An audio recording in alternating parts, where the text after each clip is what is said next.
I'm David Lim. Nice to talk to you again on Daniel chapter 11. It's a good day to preach Christ and His truth because God in His Spirit has made us feel His goodness in our own spirit. That we talk a very same spiritual language throughout within. In Daniel 11 verse 4, we talk about the kings of North, South and East bringing into the topics of communists and Muslims. And now in Daniel 11:5, we are now coming to talk about the king of the South, and then later on the king of the North.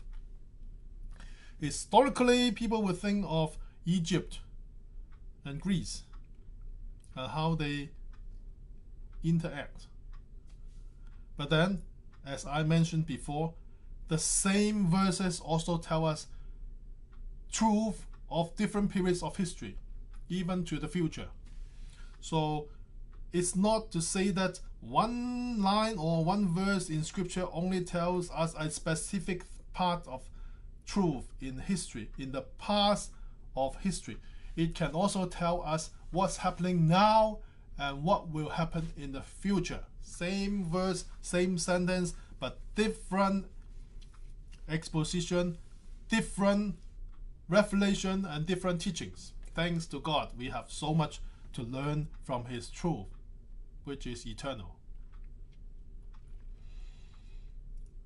The king of the south will grow powerful, but one of his commanders will grow more powerful and will rule a kingdom greater than his.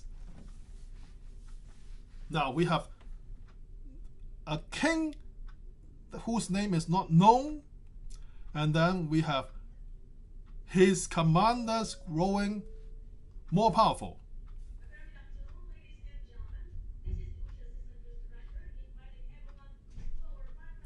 It doesn't exactly tell us who and which. This is the same pattern as the first beast from the sea, which has 7 heads and 10 horns. And many are told that 7 heads are 7 mountains. And then they turn to the direction of thinking that the 7th mountain with a city is Rome. And therefore they point fingers at the Roman Church, the Pope, and then concentrate on the Roman Church leader, Pope, being the Antichrist, being the end-time leader of the world and overcoming everything. And then they will not be able to figure out how this king will be either the king of the south or the king of the north, because the Pope is basically ruling from the west as the Western Roman Empire or the Western Orthodox Roman Empire, and then this empire covers the whole world because there are Roman Catholics in basically east, north, west and south in many parts of the world. But the way scripture says is that it doesn't exactly tell you which person it's mentioning. Therefore, you can turn the same verse to figure out that certain part of history will have suddenly important figures rising up from a lineage, from a number of leaders. So it's not a matter of saying that the 7 heads start with nothing and suddenly this beast, this kingdom, this country only has 7 kings as 7 heads. But then it starts with a particular ruler, a particular head, suddenly. Now this pattern we have seen already in the earlier verse of Daniel 11, that 4 Persian kings were mentioned, whereas in history there were 5. So suddenly it started to tell us a number of kings, and then suddenly it stopped. And this stopping is not coinciding with exactly the number of rulers of that state or country. So here in the 7-head beast, we have suddenly a pattern of counting a certain president of the United States as the beginning. So after Nixon, we suddenly started counting from Carter and then down to Donald Trump. We have the 7 heads. One of the heads received a deadly wound, so it came down, but then it will come alive again. So Barack Hussein Obama came down, and then we thought, well, he could be that head. He's received a deadly wound, but then later on he's risen again and becomes the 8th king, or the second beast. Both are interpretable pictures we can use. But we also have Ronald Reagan, who was shot.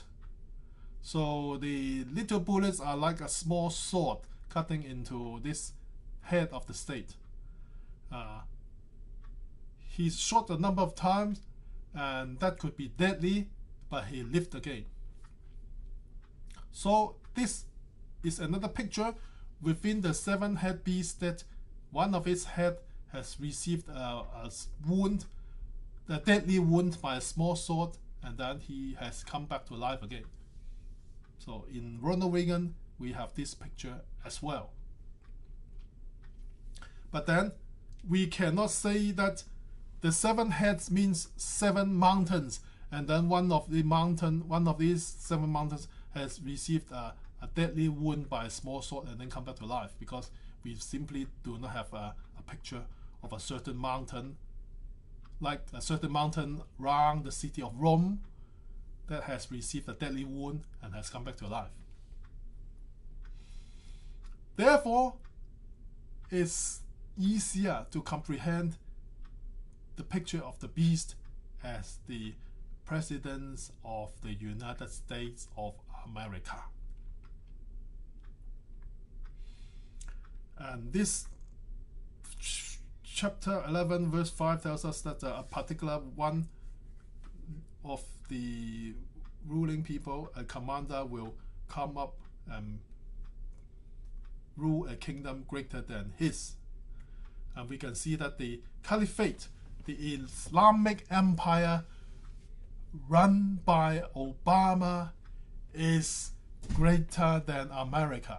It covers more land, more nations, more people, and can move in more countries than America.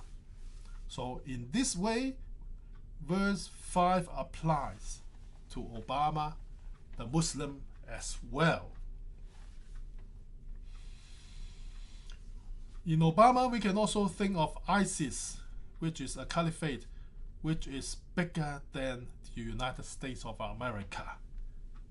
It covers America and is not limited to America. Verse 6, after some years they will form an alliance, and the daughter of the king of the south will go to the king of the north to seal an agreement. Now this is an agreement and not a marriage that many people will talk about. The Egyptian married with the Greeks, and then there were certain diplomatic alliance, and there's a kind of peace. But this verse particularly mentioned that there's an agreement to be sealed, not a marriage to be consumed. She will not retain power, and his strength will not endure. We can see that America cannot retain power and did not retain power for some time. America was running downhill. And then we also have a lot of talks about economic collapse of America and many countries of the world. We are talking about global economic collapse about the same time as World War III, a global war because of a lack of food, a lack of money, economy breaking down, and then turmoil comes. Also, we have the Islamic jihad, trying to fight all other people, all other religions, and they will also rise up and try to have wars. And then we have all this turmoil, country fighting country, ethnic groups fighting ethnic groups, nations against nations. The prophecy of Jesus coming to take place, to happen. She will be given up together with her entourage, her father. Some Hebrew MSS manuscripts said that the child, she will give up her child, and then the Vulgate said she will give up her children. And the one who supported her during those times, so basically she gave up her children and her supporter. Now, when you read about this, you will see that this verse does not quite match history of the past of Egypt and Greece. And then it should be a reminder, a signal to you that Scripture is not just a historical document of the past history. It has other dimensions. It has other interpretations and formats to lead us into more truth of the whole truth.